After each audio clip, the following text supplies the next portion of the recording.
It's a bigger world than you can contain on a website.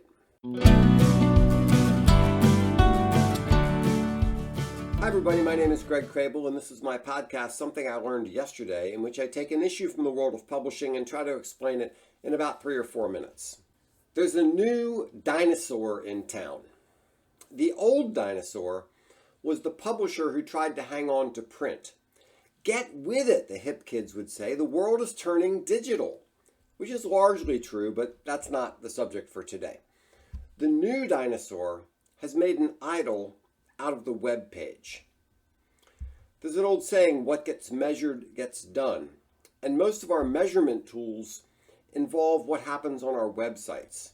It's like the old, if the only tool you have is a hammer problem. For example, when I see articles about increasing engagement, it's usually restricted to stuff you can do on your website. The problem is that content is no longer limited to websites. It never really was, but now more than ever, we need to think outside that box. Content consumption, even digital content consumption, is fractured beyond belief. I've collected some estimates on how many hours per day U.S. consumers spend on different types of media. I don't put too much credence in these numbers, but let's pretend it's something like this. Browsing the internet is about 6 3/4 to 8 hours a day, which is shocking. TV, 3 to 5 hours, also shocking. Audio, well, they have to divide up music, is like 2 3/4 to 3 3/4 hours, and podcasts are like a half an hour to an hour and a quarter. Social media is like 1.5 hours to 2 hours. Gaming, 2 hours. That's hard for me to believe. I don't do any gaming. TikTok, 1 hour. Also, no TikTok for me. YouTube, this one surprised me. Only a half hour to 3/4 of an hour. I thought YouTube would be more. But then actually reading a book, a quarter of an hour, which is very sad. And I'm not sure I believe all these stats, but just to give you a general sense of what people are doing with their time when it comes to content. And I don't want to imply that you should be in all these places or that you're competing in all these places. I think it's a mistake to think that way.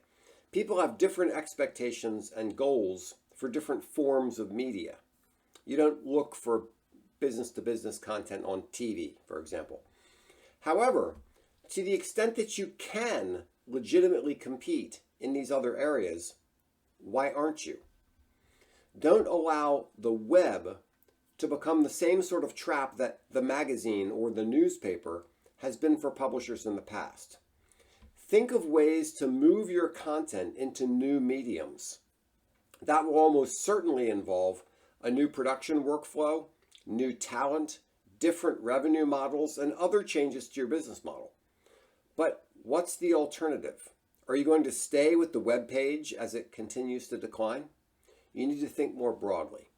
So that's my thought for today. I'd like to know what you think. Please leave a comment in the comment section below. And if there's anything I can do to help you with your business, please contact me. My information will be on the next screen. And remember to go to crablegroup.com and sign up for my email. Thanks so much.